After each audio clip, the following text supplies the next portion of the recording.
Welcome to the Philadelphia Portal. It's good to be with you, Sterling. How are you doing? Doing pretty well. Good to see you, Jay. Good to see you too. So it's been a little while. We're trying to do one of these every month. Hiram is in the chat already. Good to see you, Hiram. And you know, this week or this episode, this month, we're doing an episode with Philly Boricuas. I'll just take a minute and just remind people what this project is, because they may be watching it on Millennials Are Killing Capitalism, and it's like, hey, what's this? So we've done 3. This is our 3rd episode now. We did one with you and Wiley to kind of start it off. Then the last episode, and in that one, we talked a lot about SEPTA, which is the public transit system in southeastern PA, mainly the Philly area, right? And then in the last one, we had on Christopher Rogers, and we talked a lot about kind of histories of, what do we say? I mean, it was like really kind of a history of Black folks within Philly in a kind of like long arc, right? Mm-hmm. Yeah. And so this one we're working with, collaborating with Philly Boricuas for this episode, and looking forward to that. But this is a Philly-based project. We've been brainstorming it for years now. But we've really recently just got kind of started with it, and we wanted to have something that is a local space to talk about Philly politics, Philly struggles in a little bit more detail than we often do in kind of nationally oriented discussions. And so we're kind of like piloting it or incubating it here on Millennials, basically.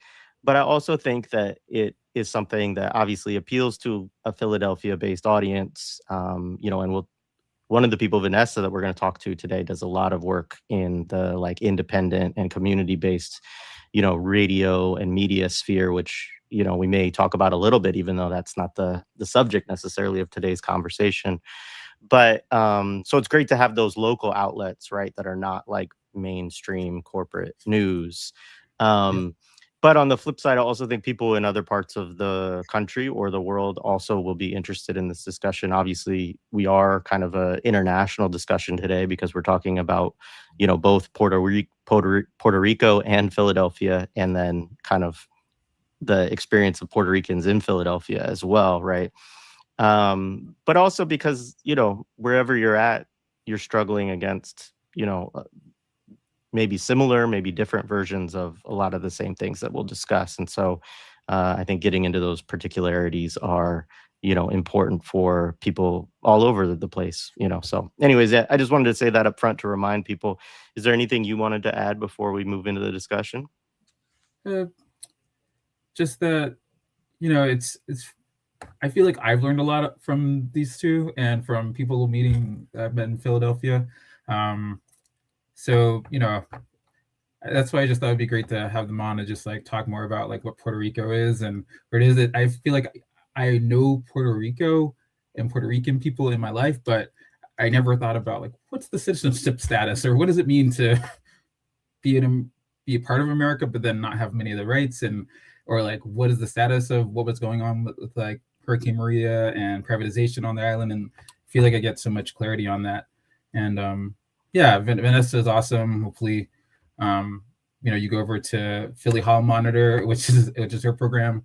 They do a lot of independent stuff. I mean, for me, especially over the last few years, somebody was mentioning how Philadelphia's newspaper is called The Inquirer, and they kept getting it mixed up with the Enquirer. And I just told them like, yeah, me too. Yeah, it's like basically just real estate gossip. It's like nothing substantive, no investigative journalism.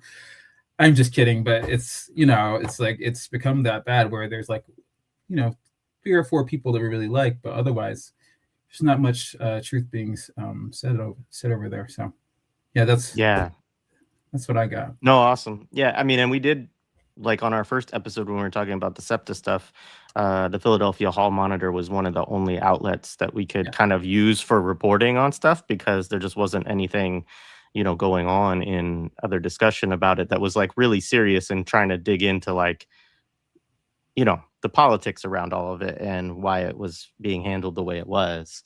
So let me just introduce our guests quickly. So Vanessa Maria Graber is an award-winning bilingual journalist, educator, and community organizer. She is the Director of Journalism and Media Education at Free Press, which I will just say is not the same thing as the publication that Barry Weiss started up. So if anybody makes that confusion, it's not. And there's a longer bio, right, that includes a lot of radio work, also a lot of advocacy, like the New Jersey Civic Information Bill, which led to the creation of New Jersey Civic Information Consortium, and the local community radio act, right, and just working around like the Prometheus Radio Project, as well as PhillyCAM and their community radio station WPPM-LP FM, where she was a station manager before joining Free Press. And as you mentioned, co-owner and reporter at the worker-owned Philadelphia Hall Monitor, which is an independent, hyper-local news cooperative focusing on civic journalism, and is the co-founder of the local advocacy and mutual aid collective, Philly Boricuas, which is what we will be discussing today. And she has also taught journalism courses at Stockton University Temple and the University of North Carolina at Chapel Hill, and conducted media research projects, Austria and Bosnia, Herzegovina, Costa Rica, Croatia, Cuba, and the U.S. Virgin Islands. There's a full bio in the show description. That's just kind of a summary, but a lot of really amazing work. And Justin Roig is a community organizer based in North Philadelphia, a geography and urban studies undergraduate student at Temple University. And they are particularly interested and focused on histories and geographies of displacement and urban renewal. They are a member of several organizations, including Philly Boricuas, Philly DSA, and Sustain SJ, and organize around issues such as self-determination for Puerto Rico and its people in the archipelago and diaspora, transportation justice, political education, and environmental racism. So without further ado, thank you, Vanessa and Justin, for joining us. It's really great to be with you today. Thank you so much. It's a pleasure to be here. Yeah, great to host you. Looking forward to this conversation. Sterling, where did you want to start today? Well, I just wanted you all to just, introduce Philly Boricuas, just to start off with, before we get into other stuff, but just to introduce the organization. Sure. So Philly Boricuas is a collective. We're a group of grassroots organizers. And our mission is, working to serve the diasporic Puerto Ricans in Philadelphia by educating, advocating, and mobilizing our community to decolonize Puerto Rico, achieve self-determination, and improve Puerto Ricans' quality of life, both in Philadelphia and on the island. And we're grounded in the conviction that solidarity with other movements will result in our shared liberation.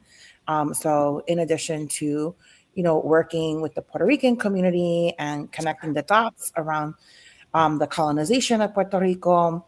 I think the broader problem and picture is around U.S. imperialism, right? Colonialism. And so it's really important that we collaborate and have solidarity for the global movements, in these struggles, and also locally, right? Connecting all the dots around capitalism and white supremacy, which means we show up in a lot of other spaces, right? Because we believe that even though we're Puerto Ricans and we're super focused on, this one thing, that our liberation is really connected and contingent on the liberation of other peoples. And just to give a little background, we formed in 2019 in the summertime, following weeks of protests against the governor of Puerto Rico at the time, Governor Ricky Rosselló, who was involved in many scandals, a corruption scandal, which, by the way, was uncovered by journalists, right? The Center for Investigative Journalism in Puerto Rico, and also some really damaging chats that were leaked by a former employee that showed overt racism, homophobia, misogyny, and a disrespect for the thousands of people that were killed after Hurricane Maria. And so rightly so, Puerto Ricans took to the streets, went on a general strike for a short amount of time, and occupied the governor's mansion, the Fortaleza, in Puerto Rico, did all kinds of protests. And this eventually led to the governor resigning. And this is the only time in the United States when the people have ousted a governor in that matter. So it is possible, right, when we organize and engage in direct action, non-violently, of course, too. And this also ignited people in the diaspora who also felt concerned and were angered by the disrespect and the corruption. So there were protests all over the United States in diasporic communities like Philadelphia. And so we gathered in Hunting Park. And then afterward, people were like, well, what are we doing? We got all these problems here too. And so we decided to have a community meeting that was hosted by some of our elders. And Sterling knows that when we did this workshop at NKCDC, that was about displacement and housing, we had to go back and share the history of the displacement. And a lot of the organizing our elders did. And so those same elders were wanting to pass the torch, if you will, and give us some guidance about, some of the issues we should be facing or organizing around. And we had meetings for weeks and weeks, and we decided to form this group, a collective, because we weren't really sure. Like, a lot of us have not had good experiences with the Democratic Party or in the nonprofit industrial complex. So we were like, let's just be volunteers and see what we can do in a collective format where we're accountable to each other. And so we formed that collective in August, I believe, of 2019. And we've been rocking ever since. And we've engaged in all types of fundraising and mutual aid campaigns for Puerto Rico, advocacy campaigns here, because, being that I'm a journalist and I work with the Hall Monitor, so many times we have no representation in these fights around resources and the budget, around the police, racist policing. And you'll see a lot of people from different organizations and movements come and testify and organize and protest. And the Puerto Ricans were always missing. So we really wanted to figure out a way to represent for our community, to teach people how to get politically engaged that doesn't involve electioneering or voting for the Democratic Party. Justin and I, we've knocked on a lot of doors to understand how people feel in Kensington and North Philly. And there's an incredible amount of divestment, distrust, and disappointment. And so it has been an uphill battle to be able to re-engage people and to offer resources on how we can organize ourselves outside this very racist political system. And we believe that by doing mutual aid and free political education, and that advocacy, putting together fact sheets, showing up to testify, defending families, like Eddie Izzati's family, like those are the ways in which we can begin to build power. So we're a small group, but we're mighty. And we do this without a bank account and without any money. And so it just goes to show, like, if they wanted to, they would, right? And that anybody can organize if they really want to. You don't need a 501c3. You don't need a title or a degree. You just have to have the determination. And Puerto Ricans, both in the archipelago and in Philadelphia, have proven that you don't need any of those things to make a really lasting impact on our community and the political landscape. Justin, feel free to add how you got involved. And so it's kind of funny because, and I told this story at the NKCDC event, and I like telling people this story because I love. Say what NKCDC is. Say what New Kensington is. New Kensington Community Development Corporation. Yeah. So I like telling people this story just because it doesn't like a full circle moment. Hurricane Maria was very much I already started paying attention to politics a bit because of the election of Donald Trump, but just kind of the gross neglect of Puerto Rico and spite against it. And then that's when you start learning about empire and austerity and debt regime, etc. And when Chatgate happened, which is what Vanessa was referring to with Ricky Rosselló, I was very, very aggravated. And I saw that there was a protest in Hunting Park in North Philly, and I begged my mom, can we please go? This is our people. This is our country. She's like, I don't know. And then luckily my stepdad kind of interjected, and he was like, we should go. We should go. And we drove up from Vineland, which is where I was raised, to Hunting Park, and we joined in. And it was a very formative experience in my political development. And then here we are, a number of years later, I'm part of the organization that was kind of born out of that protest. So I joined, I want to say it was 2023, Vanessa? You kind of recruited me in, and I've been here for about going on 3 years now. And this is where I always tell people my political home is when it comes to the organizations I'm a part of. So we've been lucky to work with so many wonderful groups and organizations organizing for Palestinian liberation, against anti-harm reduction legislation, organizing for the Irizarry family, what have you. And that's I think Eddie Irizarry was probably the political issue that was going on, at least most relevant at the time, by the time I came around. Yeah. In our community. I guess I want to go into that because first, and then maybe you want to wind it back. But first, just like, can you just talk about the current state of the Eddie Irizarry and what happened with the political situation in Philadelphia, our new mayor, Well, for folks who don't know, Eddie Irizarry was a young Puerto Rican man who was murdered by a former police officer, Mark Dial, in Kensington. And apparently he was being followed, and he drove down a one-way street the wrong way. And that was the pretext for them shooting him. They did not pull him over. They did not issue him a ticket. They moved immediately to shooting him. So literally seconds after he had, stopped his vehicle, the officers jumped out of the car and began shooting at him. And that resulted in his death. They dragged him out of the vehicle, threw him in the back seat. They did not try to render CPR or stop the bleeding. And I say that because this really speaks to the brutality of the event and the punishment that was ultimately issued, not fitting the crime.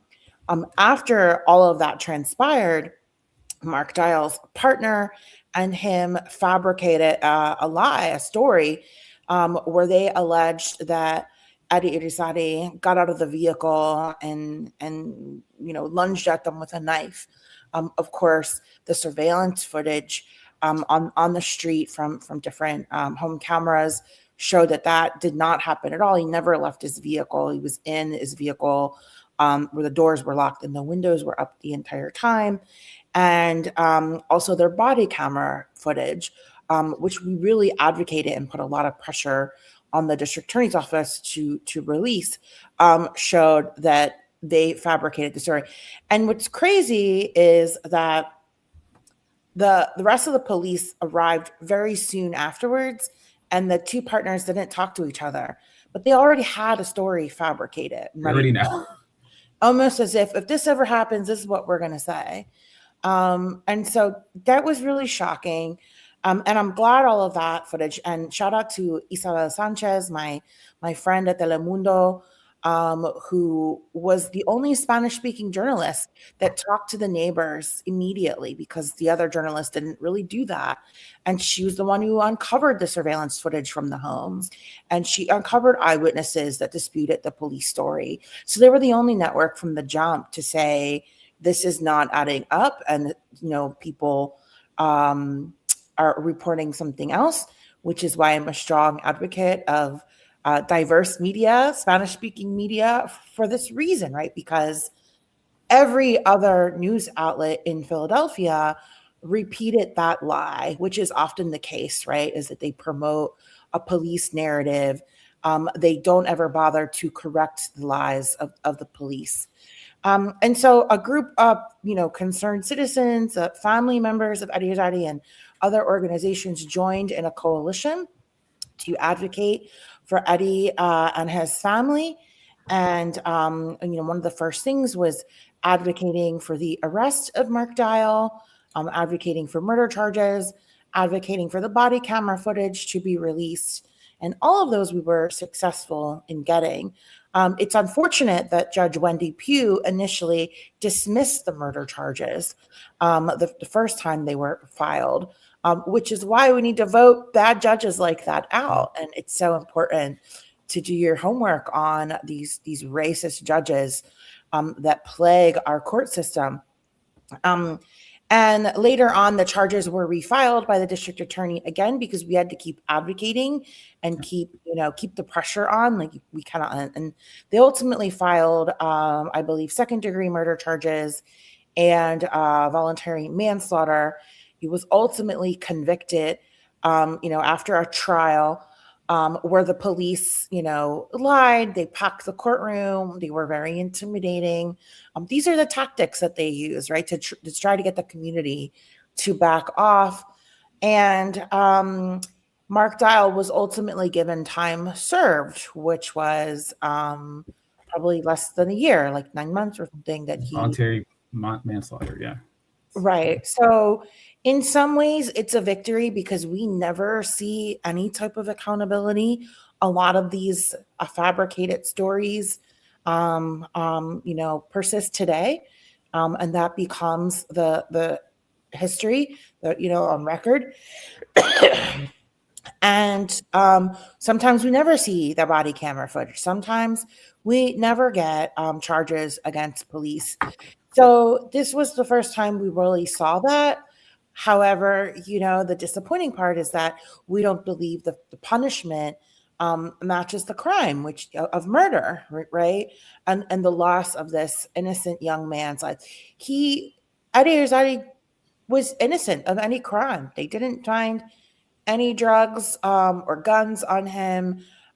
This was, at worst, a traffic violation where he lost his life. And since then, many others have been brutalized by the same 25th district in the police, which is why we showed up at the police contract hearings and have written testimony and solidarity statements against continuing to reward and incentivize racist killer police, when they have a pattern of continuing to terrorize our communities. And it's important that people are aware of these processes, because this is where you can make an impact and say these contracts are horrible. There's no accountability in them. They're basically, allowed to keep their jobs when they're engaged in misconduct.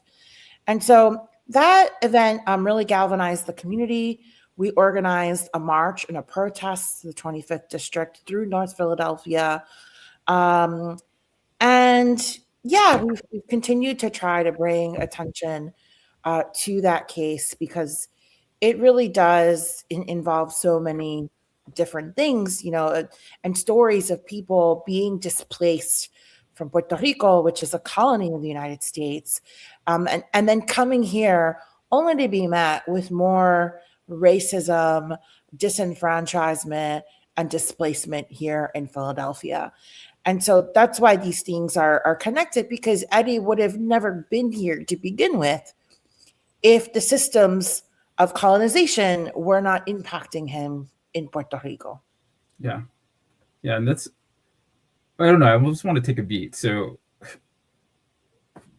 like the organizing that you all did, with Coalition, I mean, that's the reason that we even got as far as she did. That's the only reason that we even have a conviction, which is, I don't know, I just want to take a beat for that. Like, this whole system is like, needs to be torn down, but a conviction for a police officer? Is that right? Yeah. I feel like you barely see that. And I don't know, I feel like that's not even, sometimes, like, even the work that is being done is like, it's almost like they want that to be invisibilized some way. I'm just wondering, like, how does, like, what's happening now for the family, and what are the feelings there? Justin and I both were at the courthouse during those times. Philly PSL organized some protests outside the courthouse, and the family, is still distraught, still experiencing unimaginable grief. And even though there is a conviction, this killer is still out on the streets. And I feel as though justice was not served. And I'm not speaking for the family in this current moment, but at the time, after that conviction was issued, they felt as though justice was not served for Eddie. And so it's unclear whether they're moving forward or how they're moving forward with a civil lawsuit for wrongful death. And so that would be the next likely step that they would take, in addition to healing and processing the trauma and grief that comes along with an incident like this. And something important to acknowledge is that when you go through a trial like that, you're revisiting the footage, you're revisiting evidence, you're revisiting arguments, be it for or against your lost loved one. You're being re-traumatized continuously throughout the process, whilst at the same time you have medical issues or family members not doing well, and the life still carries on after you lose somebody. And when you lose somebody in that context, you still have to keep going through the world, and you're being re-traumatized every week or every other week, multiple times a week, by the brutal death of your son, your brother, your cousin. It can be very demoralizing and make it very just logistically and spiritually more difficult to keep it moving, to keep the fight going. Yeah, I just want to add too that it was the family of Eddie Irizarry that really led all of this. A lot of us, how leftists can be, had disagreements on, how we feel about the police, how we're talking about the police. But really, all of us were there to support the family and take direction from them. And if it wasn't for his family, we would not have gotten this far. They're the ones who really led the efforts with the district attorney's office. And so I just want to be clear on that, even though we were supporting them, that it was his sisters, his cousin, his parents. They were the ones, relentlessly, right, fighting for Eddie Irizarry. Yeah, that's amazing. Jared, go ahead. Yeah, thank you. I mean, I want to get into some discussion of, Puerto Rico and its kind of colonial status. But I think one of the other big current events right now that really, kind of we could talk about as a way to move into this is the use of Puerto Rico as a kind of staging and planning area around the, whatever we want to call it, the encirclement of Venezuela, right? In this moment, the intimidation, the threatening, obviously, the killing of, lots of, like, over 100 people, I think, have been killed at this point in the Caribbean Sea by these, airstrikes and drone strikes that the U.S. government is doing, against alleged narco traffickers, against, an organization that is not, even acknowledged by the Venezuelan people as something that even exists. And obviously, this is a part of a very long, campaign, which we've talked about on Millennials, over the years quite a bit, just to kind of demonize Venezuela and to try different tactics, whether it's sanctions or electioneering or whatever, to try to get the Bolivarian revolution in process, or coup attempts, right? Things like this. So there's a long history there, but Puerto Rico is of course, because of where it's located, is a staging area also that is being used right now. And so, how are you all processing that? What are you hearing if you're talking to folks that are on the archipelago? What would you want to say about this? Well, first, I'll say that we are hosting an event on this very topic next Wednesday, December 17th, at 7 p.m. Eastern Time, It's a virtual event, very much like this one. And we have a panel that includes people who are in the archipelago. And shout out to our friend Berta, who's a longtime Philly activist who was involved in the struggle in Vieques, to kick the U.S. military out, after decades of bombing. And so we wanted to invite someone like her back, into this conversation, because we're right back where we started again, right? Where there was this long struggle to get the U.S. Navy to stop testing bombs in Puerto Rico. So, she's going to offer that history and perspective. And we have some, thanks. Yes. And we have Dr. Renato Abraham, who his research is all about drug trafficking and narcotraficantes in Colombia and Venezuela. And this is where the U.S. Corporate media goes into full drive, pushing forth a false narrative about this being about drugs and drug trafficking. So he's going to set the record straight on that. He's also part of Diaspora PIP, which is the diaspora chapter of the Puerto Rican Independence Party. And then we have Calvin Yohannan, who's been doing political education about this, like giving updates every single day on Bud PR's social media. They're great. Boricuas United in the Diaspora. And so, we have been in a group chat very concerned, and we were like, what do we do? What do we do? And so we're doing what we do best, which is to do political education and to bring clarifying information, because there is a disinformation campaign in that's been in full effect, around Venezuela and Cuba, socialism, right? Also, a real omission of information around the way that U.S. colonialism is impacting all of these countries, and why Puerto Rico remains to be a colony.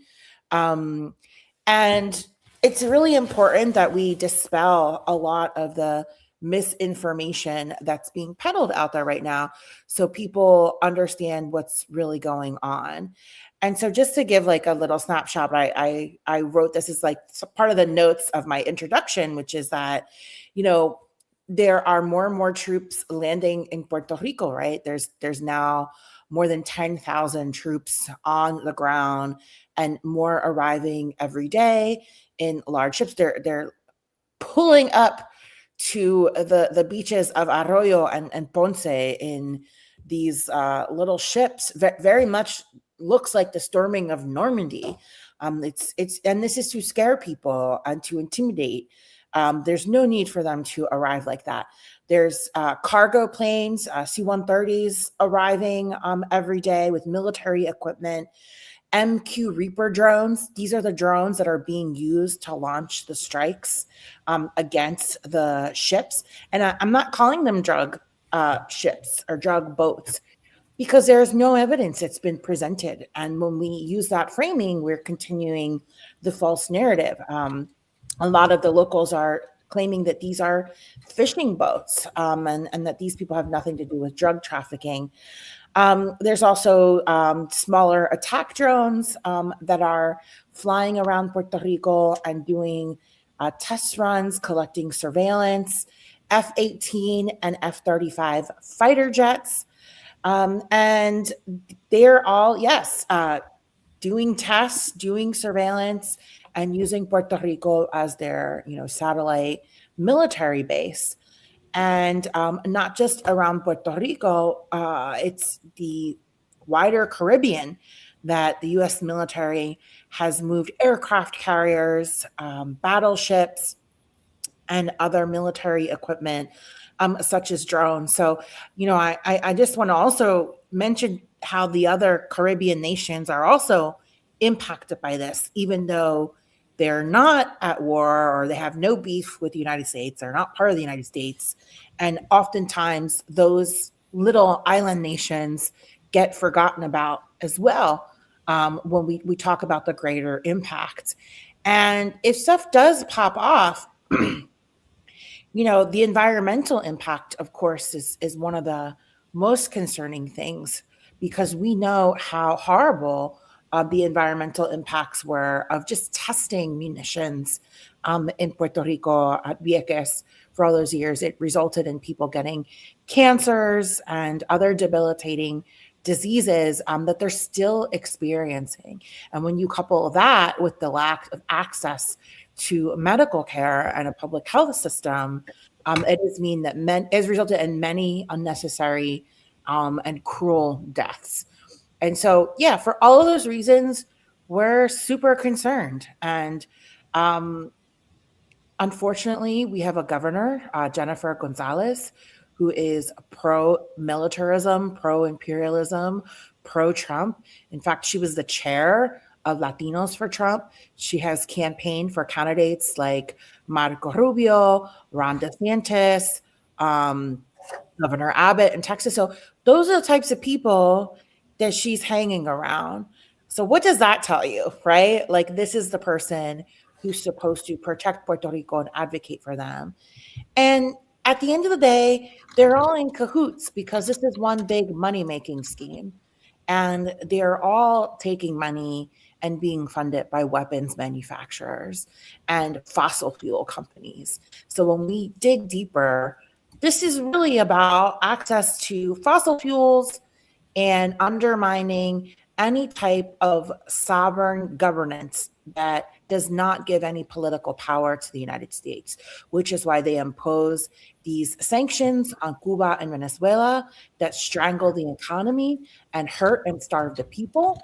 And this is why we have had over 100 interventions in Latin America outside of Puerto Rico, interfering in elections, instigating coups, invasions, removing people from power, and the list goes on. And that doesn't even scratch the surface about the CIA involvement in international drug trafficking. So we're going to try to cover a lot of those topics to get people to understand what's going on. But one thing is true, is that this is the reason why Puerto Rico remains a colony and will never be given statehood by the United States. And I'm going to add something onto that. You don't got to dig that deep to figure out. It goes back, amongst several things, goes back to the oil. Representative Salazar, who represents most of Miami, Coral Gables, that area, she said that an invasion of Venezuela, she first starts talking about the democracy, the this and the that, even though we're trying to overthrow a democratically elected government. And then she says it'll be good for our oil companies. Oh, the gas is expensive right now. We need the oil. They're very unabashed about why they're attacking Venezuela. And to speak to Vanessa's point about smaller island nations in the Lesser Antilles, a number of fishermen that have been killed haven't even been Venezuelan. They've been from Trinidad, or they've been from communities along these islands, fishermen communities, have nothing to do with the drug trade. They have nothing to do with Venezuela even. Yeah, absolutely. Yeah, Sterling, did you want to? I saw you put something in the chat there. Yeah, I was really interested in this connection. Constantly, there are people that are talking about the international, but you're in, Philly Boricuas is in the Kensington Fairhill area, which is like the center of the opioid crisis in the United States, right? So, I don't know. There are just unique dynamics that I feel like maybe you could speak to about, like, how things that are happening internationally show up on the ground and the fights that are being done in I don't know. And also, could you explain Kensington a little bit from your perspective? I feel like Puerto Rican people from Kensington never get to explain it. There are all these narratives about it out there. So yeah. Well, I grew up in Philly. I lived in Puerto Rico as well when I was a kid, and but I mostly grew up in the lower northeast, Oxford Circle area. So I'm not from Kensington, but I am from District 7. I'm from the top of District 7, which is you have to be specific. We're going to be specific. I'm not from Philly. I'm from outside. Yeah, I know. Yeah, you're right. So I just want to say I'm not speaking. I do live in East Kensington, But I don't speak for Kensington Puerto Ricans. But I will say this, I grew up in Philly, in the 90s. My mom ran a methadone clinic, and has, been involved in drug and alcohol counseling and therapy like her whole career. And that was, in North Philly, where the drug market was really crazy in the late 90s. It was like, if you really want to see like unfettered capitalism, that was it. And at the same time, my dad was working with impact services, doing advocacy for veterans. And one of the things he was passionate about and spent a lot of time was in getting them access to housing. So eventually he was running a supportive housing, a building for veterans who were experiencing co-occurring disorders. So people with mental health issues or injuries or addictions. So I say that to say I've grown up with this like my whole life. And I've always seen the impacts of the drug war. And with my dad specifically, a lot of the veterans were from Vietnam, right? And were became addicted to drugs while fighting over in Vietnam, and some afterwards after they were injured and were being administered morphine. My mom worked with people who were addicted to heroin. Of course, now we have fentanyl and many other drugs. But one thing that I started to do, and as you do when you go down the rabbit hole, is, I worked for a long time on marijuana legalization. And you start to go down the rabbit hole of why is cannabis illegal? What happens? And then you start to find out about the drug war, right? And then you're like, oh, let's learn about, the drug trafficking routes and and ultimately you're left with the question is, how do the drugs get here? Why are the drugs here? Why don't they do anything about it? Look at all the people being impacted by this. And you realize it's intentional, right? Just like crack cocaine was intentionally put in Black communities. It's intentional. And like I said this before, if they wanted to, they would stop it. There are many mechanisms that they could employ to stop drugs from coming into the United States. So it's important for people to research this, research the origins of Reagan's drug policy, all the various commissions and reports that the federal government themselves has offered around the root causes of drug addictions and, drug smuggling. Watch the documentaries about Pablo Escobar and El Chapo and others, right? The U.S. is very directly involved and connected to all of this, right? And so when we hear our local legislators propose solutions that places the blame squarely on drug users and does not do anything to stop the drug smugglers from bringing the drugs into Philadelphia, or the police that allow that to happen, you have to ask questions of them as well. Well, why are they overly focused on the people who are victims of the drug war, as opposed to the drug lords and war criminals and cartels who are making billions of dollars from this? And it's something they don't want to touch. As a journalist, they do not want to answer this question. They do not have an answer for this question. They do not know how to connect the dots about our interventions in Latin America, the CIA, and the drug war. They are intellectually lazy when it comes to this issue. And that's why we get upset, right? Because it's not enough to just mass arrest people in Kensington and force them into treatment. That has been a complete failure, that wellness treatment center. It does not work. All the experts said that wasn't going to work. Providing drug treatment without housing, without mental health support, without medical care, without job training, without any of the things that you need to survive is going to fail. That is why it continues to fail. You know, every now and again, they do a little drug bust and they put all the drugs on the table and they pat themselves on the back. But that is a pittance, you know, compared to the actual amount of drugs in this area that supplies drugs to a metro region of, you know, 4.5 million people. So even though we can celebrate the times when they do seize fentanyl and other drugs that are harming our community, when you look at the totality of guns and drugs and cartels and networks, they're really not doing anything to solve that problem. And so it's both a local problem, but it's also a federal problem, right? Because the way that we solve this is not by randomly dropping bombs on fishing boats in the Caribbean.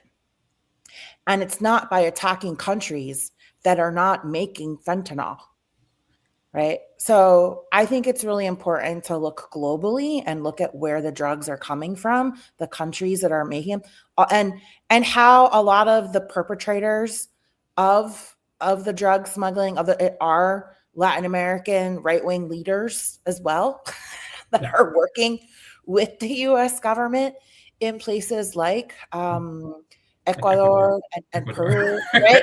So it's like, I sound like a conspiracy theorist. Like, I know this is like a lot, I feel like I have the crazy, bulletin board in back of me. But again, when you start reading this, it sounds not real, because how do we wrap our minds around our own government not just allowing this to happen, but facilitating it? And then at the local level, the police, how many police have been arrested in Philadelphia for selling drugs and for lying on people and being involved in narcotics operations?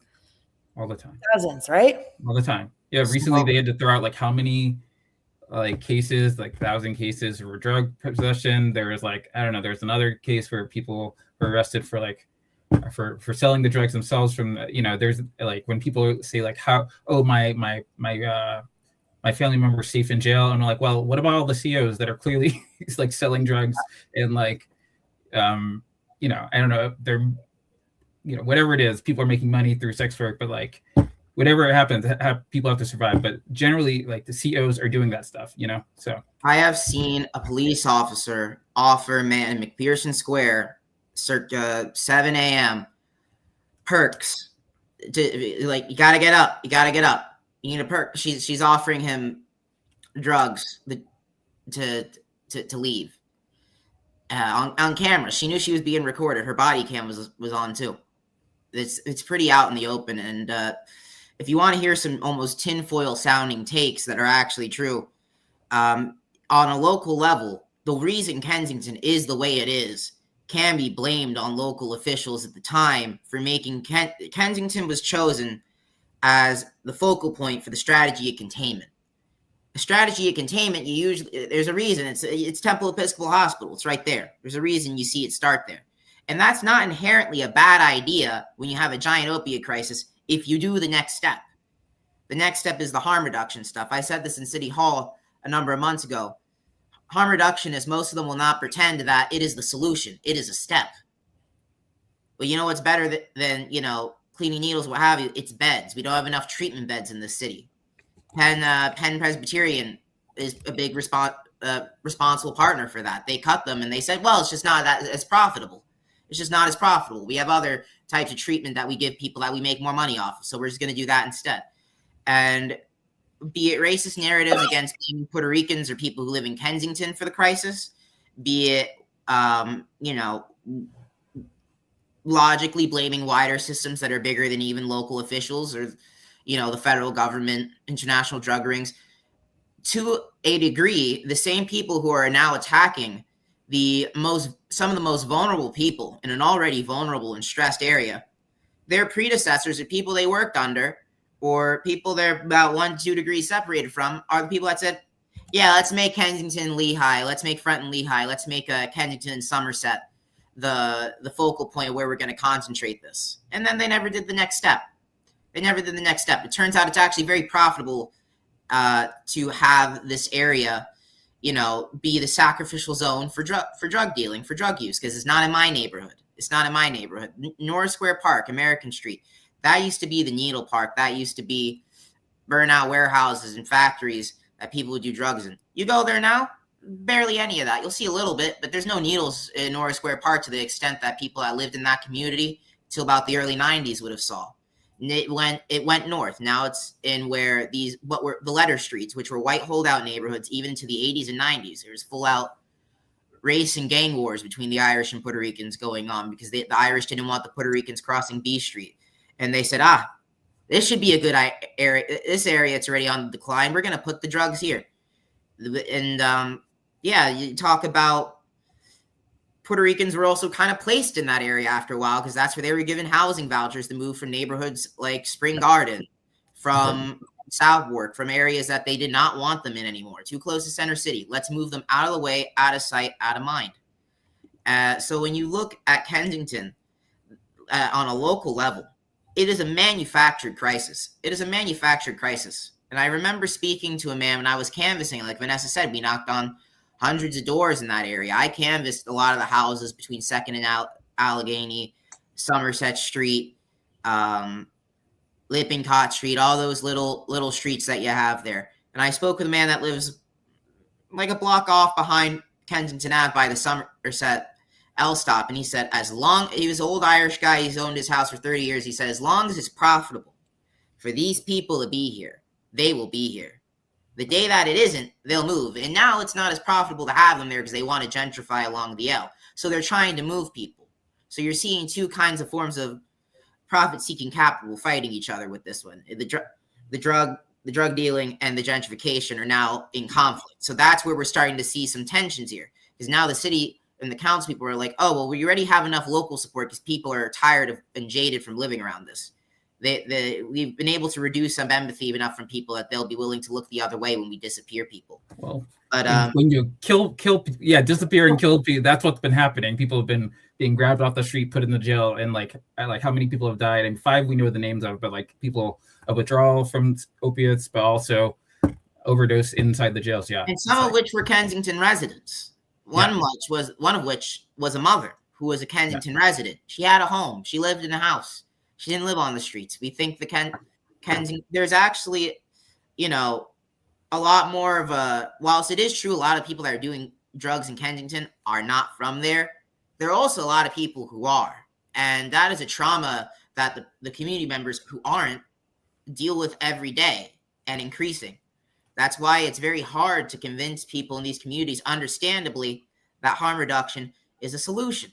Because they've been seeing it done for a while. And the problem is like I said, we just haven't gotten to the next step, and our leaders don't want to go to the next step. And because they have plans for gentrifying the area. Like, it's the only reason why they're arresting people. And they just did a raid yesterday to clear out the encampment, not because the weather is cold and they're concerned about these people. But again, it's part of their gentrification plan. Not to like jump around issues, but right now in Philadelphia, legislation, has been debated around the mayor's home initiative, right? And the biggest point of contention is the majority of funds going to developers, and that the affordable units were not going to the most vulnerable people who are unhoused, people that live below the poverty line, people that have been waiting on these lists. So it's just another time when this administration is showing that they are prioritizing developers and profit making instead of meeting the basic needs of Philadelphia's most vulnerable people. And if they really cared, they would prioritize housing those people long-term, beyond just a 90-day stint at a rehab. They built a wellness treatment center that's supposed to house people for a year. When I asked city officials what was the plan to house people and give them employment beyond a year, they said, we're still working that out. Yeah. Which is not a surprising answer from them at all. It's right on brand. But they do not want to prioritize giving people access to healthcare and giving people access to long-term mental health and substance abuse treatment and permanent housing, because many of these people are also disabled as well. It's not as easy as just saying, oh, well, they have to go back to work, which is what they were Back to saying. work with all three of their fingers left. Some of them. There are people missing limbs and wheelchairs. Exactly. Yeah. So it is quite cruel. And just like the Trump administration, we see microcosms of this here. Cruelty is the point, right? And I hate to use all these cliches, but profits over people is what's driving all of the policies that we see being implemented in Kensington. Yeah, and the way that Kensington worked, it's like whether it's the nonprofits or the healthcare, or it's the drug sellers and people have to work for them. It's like there's just exploitation. It feels like a hyper exploitation in like so many ways. It's like, and even if you're part of a nonprofit and you try to like do it, you're usually a part of the exploitation. I don't even know what to say. It's like it's like, how do we even break that? I'm not sure, but there are too many people are profiting. Organize and build power and educate people. Yeah. It's like even the recovery space. If your recovery homes used to be much more, people weren't making money off of them. They didn't have to make a profit. But nowadays, you have to work immediately. You definitely have to go over your food stamps. Like how you get out of like poverty or something, or move on is like very hard. You're constantly owing somebody. Oh, I feel like that's the first thing when people get off the street. Before they can get off the street, they're like, I owe all these people, so I gotta like have a few months. My first job goes to like paying back all these people. Yeah, I think we talked before about a lot of our motivations at the Hall Monitor for our coverage is rooted in the desire to eradicate poverty in Philadelphia. Because we really believe that all of these policies don't ultimately address poverty, right? And like the reason why we have crime, the reason why we have so many people with untreated mental health issues, with untreated medical care is poverty, right? This is why the infrastructure is crumbling and people can't repair their homes and start businesses, is poverty. And in Puerto Rico, people are a large amount of the population is living under poverty. More it's in the area of around 42 to 52% last time. The 2025 figures say 40 to 42%. Okay. And the child poverty rates are over 50%. And so this is more than any other state in the United States. And again, it's like they're leaving the island or the archipelago to come here to live in places like Kensington, only to continue the cycle of poverty once more. And for the residents that are not drug users, who are just regular working people, when you are living under poverty and you are just trying to survive and you're experiencing all the things that are happening in Kensington, right, which is this open air drug market, drug users on the streets, unhoused people, over policing, it is entirely overwhelming for people to organize and to fight back and to have a say.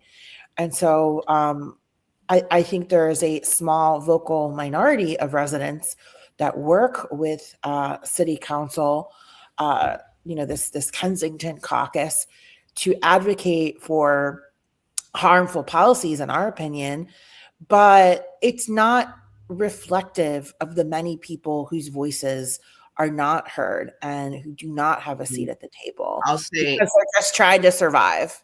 I'll say this much as well.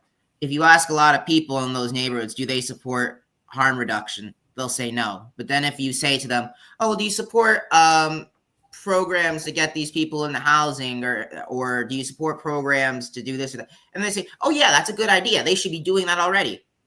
It's the same thing. We can compare it to, like, we scare Puerto Ricans with the word independence, but then you tell them, oh, should we do this policy? And they're like, oh, that's a good idea.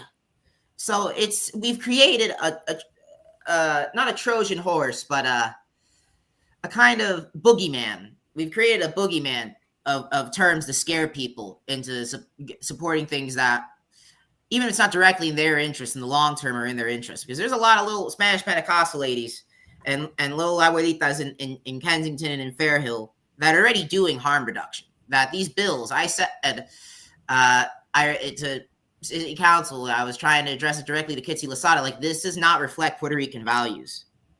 If you're homeless in Puerto Rico, people may be annoyed. You may be the neighborhood borracho, you're the drunkard. People be annoyed the hell about you, but they'll still feed you when you're hungry. They'll still give you a place to stay in a storm. And the same thing happens in Kensington. Many people will be like, "Ah, man, okay, this guy's doing this nonsense again," but they'll still help them. And maybe they don't necessarily like the white saviorism some harm reductionists have. Maybe they don't like, the idea of, well, you're just giving them the means to keep using drugs. How does that help? But at the end of the day, a lot of these people engage in some kind of harm reduction work. And that's what, even if they don't call it that, that's just kind of a cultural thing. That's who we are. And it's a beautiful thing. And that's why when you see Kitsy Lasada and these politicians use their Puerto Rican identity to be like, I'm doing this for the Puerto Rican people because I love my people. I'm doing this for the poor people. Porqueria is BS. It's complete and utter nonsense and a detachment from the reality of what's going on in that area. And not to go too much on the Kitsy train, but she don't live in Kensington anyway. She's from Hunting Park and she lives in Northwood, right on Roosevelt Boulevard. So she wants to say, oh, none of these harm reductionists live in Kensington. Neither do you. So pot, meat, kettle. Yeah. I feel like this is the very similar conversation in the Black community happens around like harm reduction. If you ask like old Black grandmas if they like harm reduction, they're like, no, I don't. But like clearly they're like, I feel like the leaders in the harm reduction, in terms of like the actions they do to like have their grandson stay a few days, then you like say them out, have some structure, but then try to like support people regardless of like what they've done in the past. So it's like, I don't know. This is a conversation for later, but like there is a real racism part of harm reduction, right? Where like people will tell 7-year-old women about they're like, well, do you know this? And you're just like, they're like, yeah, I freaking know. I've been in the freaking abandos in Kensington, especially in Philly. People know. So yeah, I just want to support that everything you're saying because it's a little bit more complicated. Right. And that's why like narrative strategy is so important, right? Like one of the things I've done for like a lot of movements is like, we think about how are we messaging this, right? Like how are we speaking to people about these issues? Because there's certain terminology, that turns people off immediately. And the corporate media has no incentive to combat disinformation or to clarify or to do in-depth reporting, explaining to people what it is. And the majority of people still get their news and information from TV and radio, increasingly now from social media, where we have not just journalists, but lots of talking heads and content creators, many who do really great job. And others are, as we call charlatanes, right? Like they're peddling nonsense. So as organizers and educators, it's really important that we find the ways where we can meet people where they're at and speak to them in a way that's like understandable so that we can achieve alignment. And so when we're like, okay, we're not going to say harm reduction, but we're like, hey, do you think the people should receive medical care? Their wounds should be treated. Or do you believe we should still do food distribution? Or do you think we should have people coming around to clean up the needles and make the spaces clean for people, and give out coats for people? Like people almost always say, yeah. You're like, well, that's harm reduction. And they're like, what, and so it's, we have to treat it as narrative warfare. Like in Philadelphia, for people that don't know, there is a bill that was passed and signed by our mayor that says that people will be fined if they give out water, if I give 3 people water, that's fine. But once I give 4 people water, we are in trouble. Cops gonna arrest you. They can, yeah. Right, and it's very hard to police. I really can't see any type of police enforcement around that, which is, even if you look enforcement against people they have personal beef with. But other than that, how are you going to do that? Yeah, it's really quite ridiculous. And when the police say they're under-resourced and understaffed, and then you're giving them more ridiculous work, right? More things to police, it doesn't make sense. But for people who don't know, another thing that happened at council this week, and it's why we'll be paying attention and monitoring, is they extended the ban on mobile services and made it bigger, covering a wider area. And they want to bring it into the 6th council district in the Northeast now. They're trying to expand where this applies to. Right. So if your council person is Mike Driscoll, you might want to contact him and let him know what you think about it. But this is impacting a lot of people. And again, without opposition, they're going to continue to spread this ban and push it as far as they can. But a lot of these things, all of these policies, just like Gaza and Palestine, right? Like, they're experimented on the most vulnerable people to see what people will allow. And once we permit those things to happen, they start to implement those policies in other places. So the things that we allow in Kensington are things we're going to allow in North Philly and West Philly. You know what I mean? Same thing across, like, oh, once people look the other way on genocide, we can go invade Venezuela because genocide's kind of like the worst thing, and the people permitted that. So now we're going to do this, and the human rights violations you're seeing now here with immigrants, the IDF trains Philly police, trains ICE and law enforcement, right? The drones that were tested in Gaza are now being used in Puerto Rico against the boats, right? Those same bombs that were tested in Vieques were then used in Gaza. So again, we always have to collect these things to imperialism and global struggles. And the people who are most vulnerable are often the ones who experience fascism and authoritarianism first, to test people's, willingness to oppose these things. And so for people that don't live in Kensington, it's really important that you oppose these policies in Kensington. Because if we allow them in Kensington, it's only a matter of time before this is going to happen in your neighborhood. Similarly, we, Philly Boricuas, organized against the 76ers arena in Chinatown, right? Because if they do this to our Asian brothers and sisters, they're going to do this to us, right? And also giving tax breaks to billionaires is never a good idea if you're working class.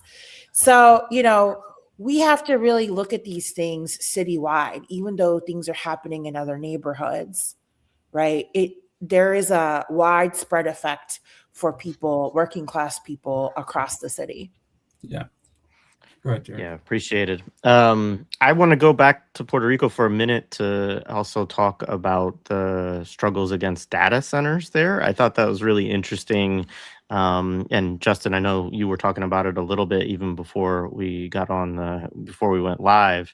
And, we've done a lot of discussion with Dwayne Monroe here, talking about, so-called AI, right? Which, like, for folks who haven't seen those discussions, the spoiler alert is that there's really no such thing as artificial intelligence, but there is digital computation that requires a ton of data centers, servers, and water and electricity. And obviously these are struggles that are going on all over the place, and companies trying to move in a data center into communities, often doing it in very kind of shadowy ways, creating a new corporation, right, or a new LLC that's just going to be the hub of this data center that is really actually owned by like Google or Amazon or Microsoft, right? And so I was interested to know that these struggles are going on in Puerto Rico, and to kind of hear about, how you all have, what you've seen with that and what's going on there with that. Yeah, I mean, I haven't heard too much about data centers being built in Puerto Rico, so I don't want to speak to something that I can't speak directly to. I can speak directly to the phenomenon of what's going on in my hometown in Vineland in South Jersey, where it's I mean, I was joking with a friend of mine who he works for a flower farm between Vineland and Millville, and I said, "Oh, Mike Trout," because they built a golf course which takes up a lot of water, and then this data center is right next to it, so it's just a water table nuke. And I said, "You got a free trip to the West Bank. They put an apartheid wall in front of your house where the woods used to be." And it kind of, wherever you see these projects being put up, it's very much like a form of direct, or depending where it is, internal colonialism, in my opinion. And you see that they're getting tax abatements, and if you want to tie that to Puerto Rico, that's what the government did. They threw up factories and gave them the private corporations that they could have run corporations of their own in for building the factory. And then they give them 10 years tax abatements. They don't pay taxes. They swap out the name in year 9. They start a new tax abatement. They steal your money and resources. But when it comes to the AI thing, I think people should notice when Pete Hegseth says, "I want you to use AI," and you see these Israeli firms that they're hiring for local police departments and for the military, for the FBI, for the CIA. There's a reason they're trying to expand data center capacity, and there's going to be a bubble. They're trying to stop it, but the bubble's going to burst the same way the .com bubble burst with artificial intelligence, and we're going to have a bunch of data centers that we're not going to have a use for. Data centers aren't new. AI isn't new. It's just a marketing rebrand. The chat boxes and all that, that's not all AI. Artificial, it's a fancy new way to describe something we've already had. Algorithms, computer algorithms, they're not new.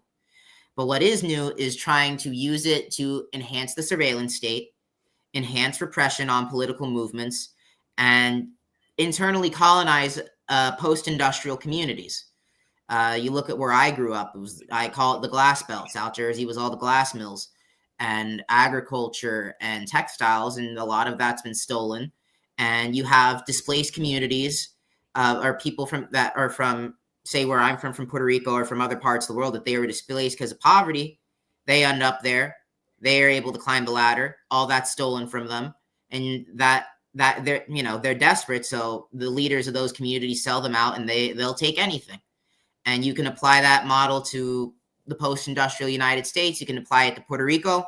You can apply it to our neighbors in Camden and New Jersey and Chester, Pennsylvania, with their incinerators. The neo-colonial small-time oligarchs of those post-industrial communities will sell out their people in their most vulnerable communities gleefully. It doesn't matter that you're not going to be able to even gentrify that area if you want to. Who wants to live next to a data center? Who wants to live next to an incinerator?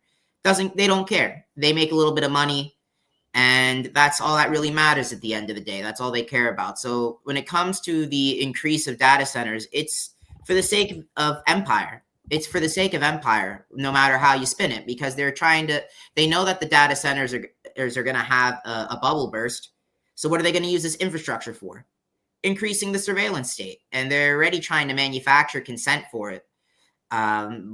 As long as this new administration has been in office, to try and enhance the surveillance state, against immigrants, against Antifa, against whoever they want. So it's a big crisis, and we're seeing a lot of communities that otherwise would not have been radicalized or getting engaged in their local politics get very engaged very quick, because they have a lot to lose. Their clean drinking water, clean air, what have you. So this data center stuff should be viewed as a form of internal colonialism on post-industrial and rural communities, wherever they're putting them. Yeah, so in Puerto Rico, there is a very fragile and dysfunctional electrical grid, and it results in a lot of blackouts and reductions in the amount of power people can use. They're called the apagones. Bad Bunny made a song about it. And so people live with rolling blackouts in Puerto Rico. This is also a problem in Cuba as well. And the reason why there are not a lot of AI data centers is because they consume so much energy. And in Puerto Rico, it's very hard to build these things, with the high cost of energy, because Luma a private firm from the United States controls the electricity in Puerto Rico. It's no longer a public utility. And it's very, very expensive. It has the highest energy rates of all of the United States. And so it doesn't become viable like places like Violin that have more stable energy infrastructure. However, another problem that persists in Puerto Rico is the arrival of the crypto colonizers or the crypto bros, right? Who are benefiting from Act 60, which is legislation that allows Americans to come to the United States and start businesses and not pay taxes. And so that is why a lot of people involved in the cryptocurrency market have moved to Puerto Rico and have started building blockchain in Puerto Rico. And this is already showing people, the public, that it's consuming a large amount of energy. And people don't want it there, right? Like, not only are they making millions and not paying their fair share, but they're also building blockchain and using up an unreasonable amount of energy when the people of the United States, of Puerto Rico, already have limited access to stable electrical power. And at the same time, the government is really opposed to incentivizing solar infrastructure and pouring resources into renewable energy like wind and solar. And Puerto Rico has endless amounts of sunshine. So why are we importing instead natural gas fracked from our state of Pennsylvania, putting it on ships and sending it to Puerto Rico when we could be investing in solar infrastructure? Again, that would mean that Puerto Rico would not be energy dependent on the United States. The fossil fuel companies would lose a market. And so that is why they allow policies like Act 60. They allow these blockchain, which is like another form of like a data center, to exist on the island, and why they're preventing innovators of solar energy from expanding markets in Puerto Rico.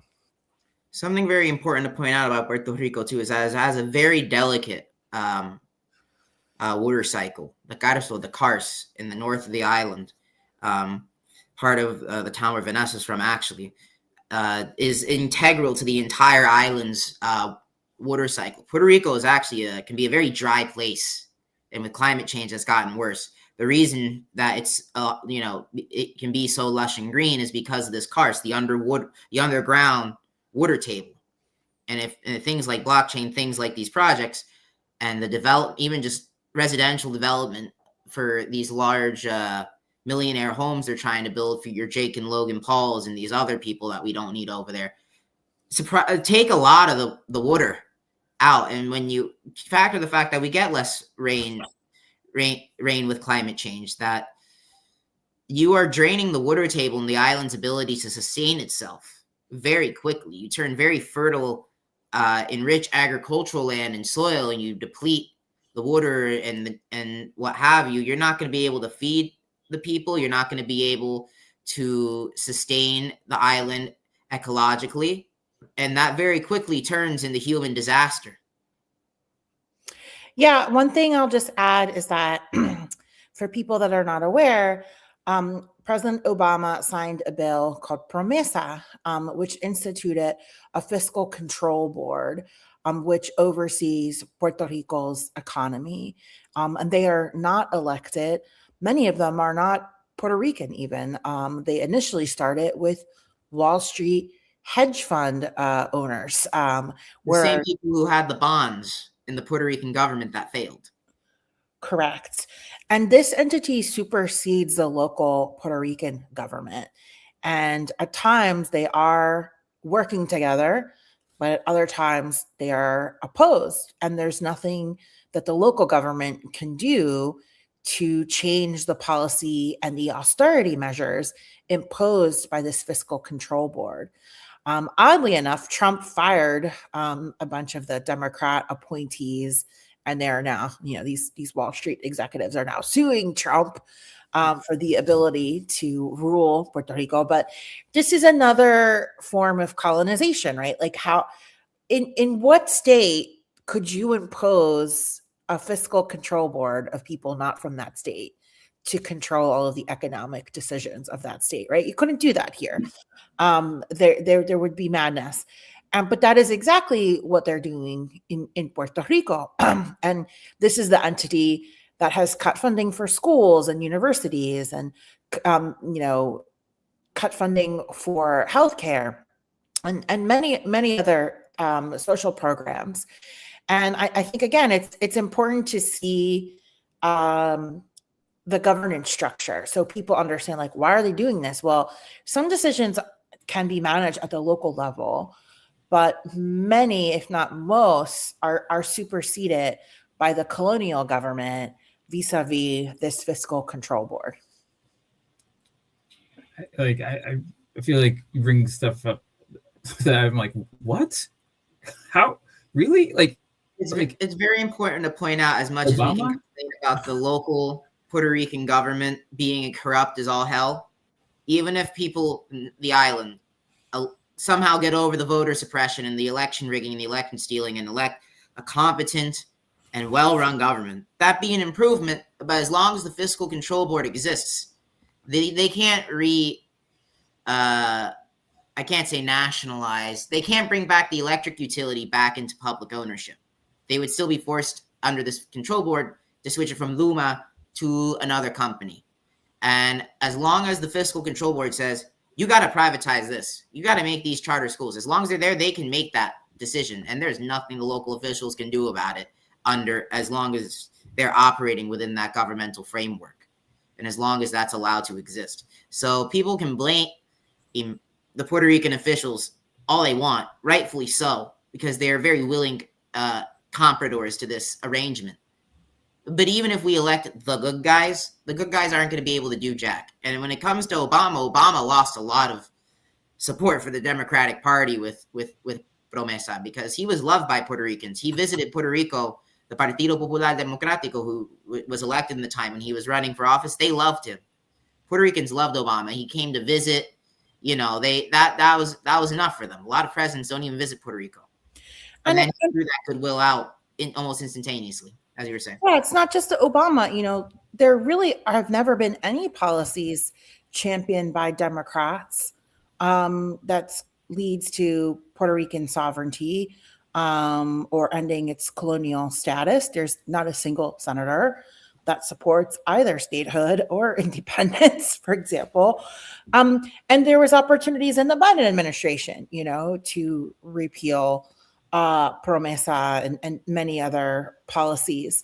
And a lot of people ask, why don't you support the Democrats? It's like, because under a capitalist imperialist system, both parties uphold colonialism for Puerto Rico, but also imperialism like all around the world, right? Both parties are funding the U.S. military war machine, and both parties collaborate with the military industrial complex and fossil fuel companies, right? And so, again, your favorite Democrat probably takes corporate PAC money from many of these bad actors that are doing really shady, detrimental, harmful stuff, both in your backyard in places like Vineland, right? And in Puerto Rico and abroad. And I think that many times, even when we see Puerto Ricans like Nidia Velasquez and Alexandria Ocasio-Cortez and others, we want to align with them so bad because we don't have representation. And anytime we see ourselves reflected in somebody, we really have this innate desire to connect with them. And there's a cognitive dissonance that we suffer when we find out that they're actually, part of the empire's, machine. And it's a tough pill to swallow. And at the same time, there is a long history of terrorism and human rights violations towards all of the leaders in Puerto Rico organizing for independence and sovereignty.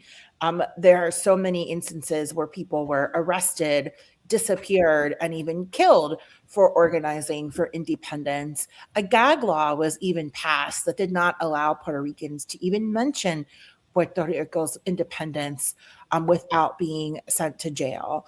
And so that is why the independence movement has been crippled in Puerto Rico. And a lot of the things that are happening to immigrants now, that happened in Puerto Rico a long time ago.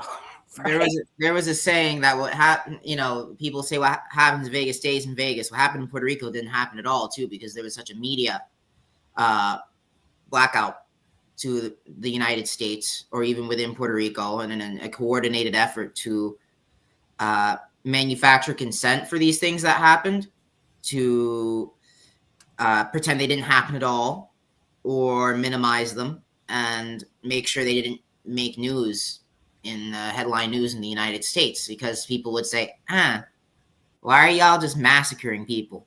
That's interesting, because then people start asking questions. And yeah, the First Amendment did not apply in Puerto Rico, right? So that's another one of the ways in which people living in the archipelago don't have the same rights and privileges as Americans born in the United States.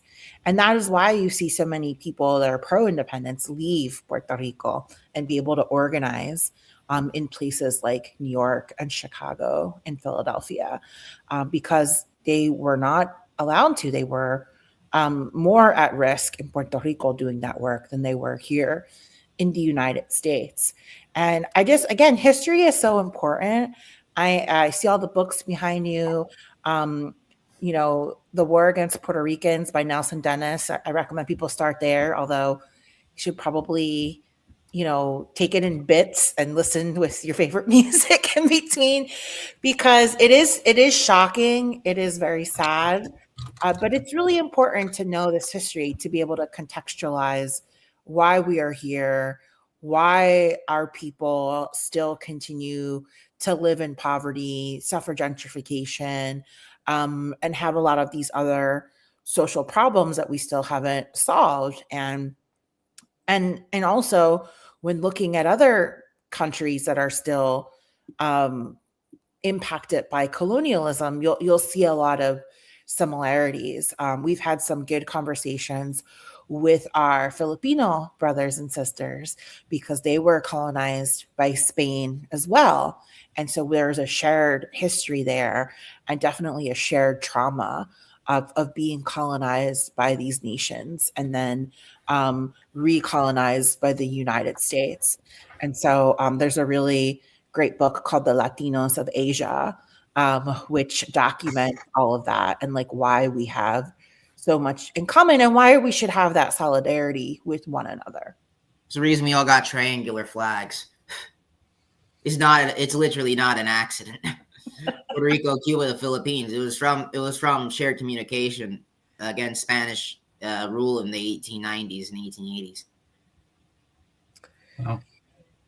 Yeah, we've covered a lot. I'll shout out to everyone in the chat making some really great points on YouTube.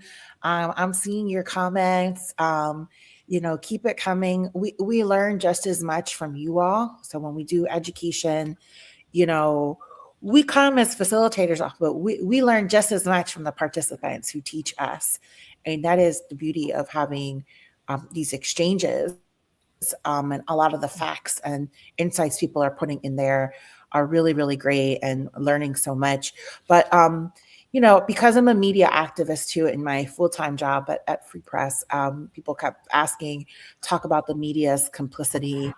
And again, we could teach a whole semester on this, but it really boils down to this simple thing, right? Which is that media, even though I believe media can be a tool for social justice, media is also a tool of empire, right? and media consolidation, control of the media, as we're seeing all of these mergers happen, right? And these battles to control the message, is because it is a way to control the masses, right? There is a direct connection, like I said, with these false narratives and revisionist histories. They need to manufacture consent, right? So shout out to Noam Chomsky, wrote a whole book on the ways in which media and corporations work together to manufacture consent. And at the local level, it's really simple. White men control most of the media here, and our newsrooms lack representation. There are very few journalists of color working in mainstream media. The people who work at the Inquirer, who work at 6ABC and NBC 10, all those corporate media, they are censored. And probably the biggest form of censorship is self-censorship, because their contracts are being renewed, their hours are being reduced, because with all this media consolidation, there's more layoffs. They're transitioning people from full-time to part-time. And so people are really scared to say or do anything that's going to cost them their job. And there's a huge amount of racism that's involved in the editorial process, where headlines get rewritten, the captions are really shady. We saw recently a photo of a Black woman who was a victim to a real estate scammer was posted on the Inquirer's page, and everyone was like, why are you posting the victim with the headline that says that this is a predator? And that's the kind of stuff that they do all the time. All the time. Right. It's inherently racist. And that's because there probably are no Black editors there, right, making that decision. And for a few years, I was president of the local chapter of the Hispanic Association, or the National Association of Hispanic Journalists. And I worked together with the Philly Black journalists and the Asian American journalists. And we were all experiencing the same thing, which is lack of jobs and opportunities. We weren't able to get promoted into leadership positions. We weren't able to make editorial decisions. Our headlines and our content was being rewritten to serve white audiences, and that the majority of those white audiences are from affluent areas outside of the city. And so even our public media, and I hate to say this because there's some great friends I have at WHYY, but it's no secret that the majority of their members and donors come from the mainline. And those are the people they seek to serve when they're creating content. People say, well, why don't you like NPR? Why don't you? I'm like, point me to the Puerto Rican program and I'll tune in. Oh, there isn't one? Is there any Spanish language? Vanessa, I was going to say, rest in peace, the Puerto Rican Panorama. That was on when I was a kid, and that actually was not on public media. It was on ABC. Right. And so we don't have control and access to the media, which means we don't have control and access to the narrative. And a lot of these reporters who are especially, there's a generational difference too. I want to say these older veteran reporters have a lot of harmful practices. And that's because these journalism schools, and I say this having taught at places like Temple, create an entire curriculum that's training people to serve corporate media, to work in corporate media, right? And these Western ideas of journalism ethics are BS, right? Like, they are for profit making. It is not about serving the communities, engaging the communities, being accountable to them, and even telling the truth. And when I traveled around the world doing that research, that is what I found out, is that our ideas of ethics that we impose on everyone through our development programs and US aid are only meant to serve US imperialism, right? Mm-hmm. They're trying to create corporate media all around the world. Guess who's working with people? I guess who's working with the US government in Venezuela? The white right-wing corporate media owners. Look up Gustavo Cisneros, who owns most of the media there. So again, the media as it stands, the corporate media does not serve us, even though we're in a city that's majority Black and brown. our media doesn't reflect that. And there is a real complicity, right? And also, a lot of people don't know this little factoid, but 6ABC innovated the crime coverage. Yep. The reason why we have reporters chasing down the scenes of homicides and car crashes and things like that is because 6ABC did it first.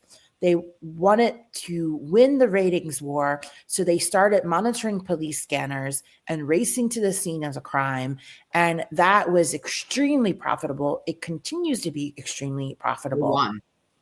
And there's a whole history and legacy of harm and exploitation against our communities, which they've profited from. The very first news articles, which many of which were in Philadelphia, thanks to people like Ben Franklin. But a lot of the newspapers that were first in the United States were here in Philly and the East Coast in Boston and New York. They were stories about uncivilized indigenous people, right? So the first opportunity they had to make media, they used it to demonize the genocide of indigenous people. Many of these papers that have been in existence for hundreds of years had articles demonizing Black people, had ads that were selling slaves in the marketplace. And so the very foundations of some of these institutions are inherently racist. And so it's going to be very hard, if not impossible, for them to break free from that when they've profited off our exploitation for more than 100 years. And for the longest time, women were not allowed to be in newsrooms or be journalists or be a part of anything. And so if you're wondering, like, well, why is the media fucked up today? Well, that's why.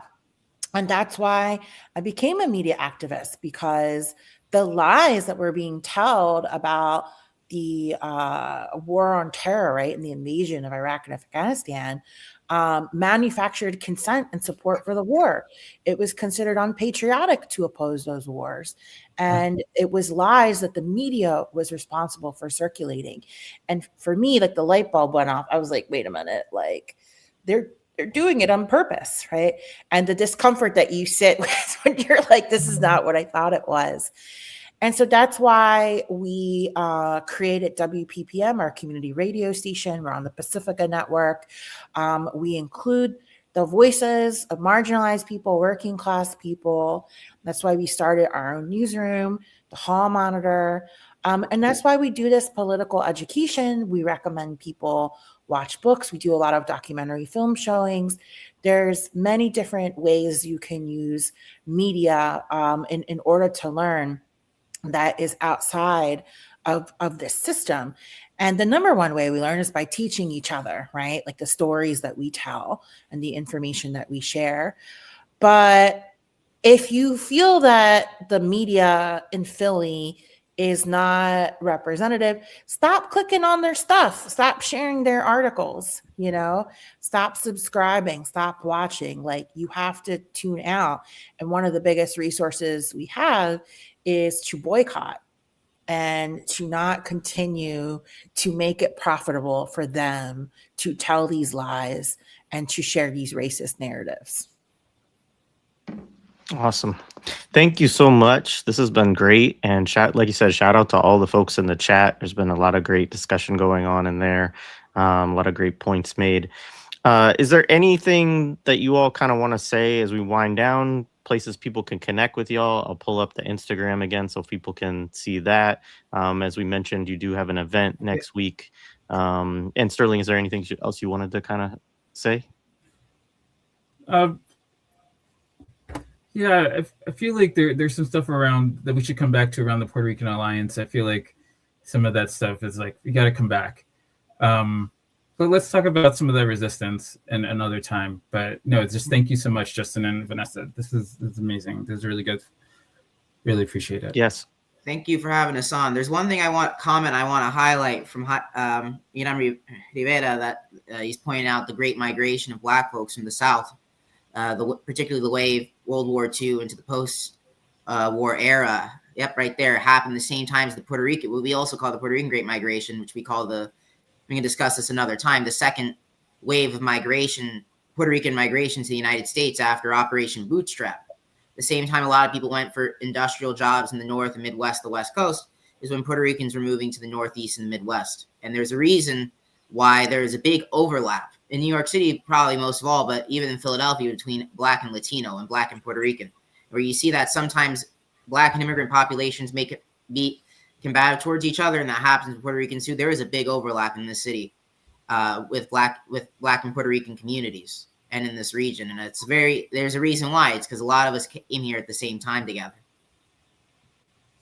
Yeah, no, there's a lot more that we could cover, but yeah, go ahead, Vanessa. Yeah. Yeah, I just want to thank you for the opportunity. For folks that missed the beginning, we have a virtual online panel on December 17th at 7 p.m. The info is on our Instagram and our Facebook pages. You can follow us at Philly Boricuas. It's free to attend. It will be recorded, so if you can't attend, then you can check out the video in post. We're hoping nothing happens before then, but we really don't know. And I just want to say that these like cross-cultural conversations are super important.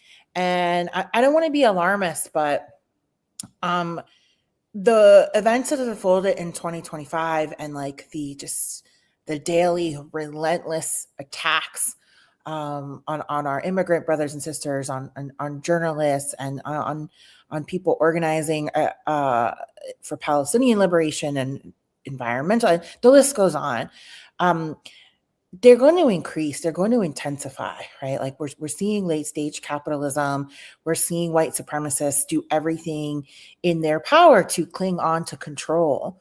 And as leftists, we really need to put aside our bullshit and form up, right? We need to form up, we need to get our ish together and figure out how we're going to communicate and defend against these attacks. And if ICE escalates their attacks in Philadelphia, Philly Boricuas, like we're going to be there for our immigrant brothers and sisters. If the National Guard comes to Kensington, like we have to really think about these things and think about how we can show up and be in solidarity in 2027.